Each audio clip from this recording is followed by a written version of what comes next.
Hey guys, I wanted to talk about ex-dividend dates because I know when I first started investing, I didn't really understand what it meant. And does that mean you have to buy before then or on that day or after? So I want to explain that and talk about one stock that I'm using this to my advantage. Okay, so obviously you know Annaly, ticker symbol NLY. This is a mortgage REIT that my family has owned.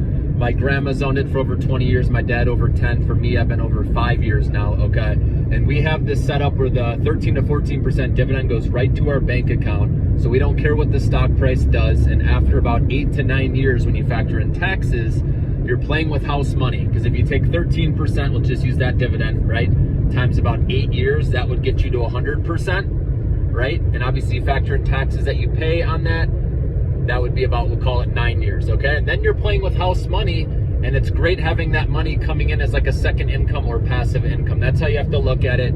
You never worry about the stock price if you're in this one, okay? But let's talk about the ex-dividend date. So for Annaly, for example, the ex-dividend date is March 27th. So you need to buy the shares of that stock before the 27th. So you need to be the 26th or earlier where you buy that, because if you buy on the 27th, that's too late.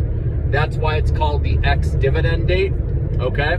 So you need to be holding shares before the ex-dividend date. Now, if you want to get out of the stock the next day, so let's say I buy March 26th, right, the day before the ex-dividend date, and then I want to sell the next day on the 27th, you will still get paid that dividend. Again, you don't get paid the dividend until next month.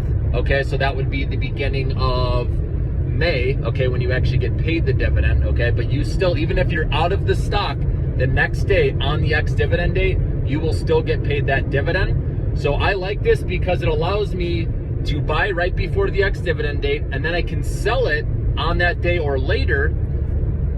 Usually once the dividend, right, on the ex-dividend date, the stock price will fall by the amount that you get paid in the dividend, okay? And so I'll wait for the stock price to recover back up to where I sold it, that same stock price or better, okay? And then I'll let those shares go so I can use that money, I can stay liquid and use that money for other short-term trade opportunities that come up. And then once we get closer to the next ex-dividend date, which will be 3 months from now, so March 27th, April 27th, May, so June 27th, somewhere around there, I'll make sure to have my money ready to put back in the Annaly, so again, I get the dividend for that quarter. So you don't miss any dividend payments, and you can still use your money to trade other stocks.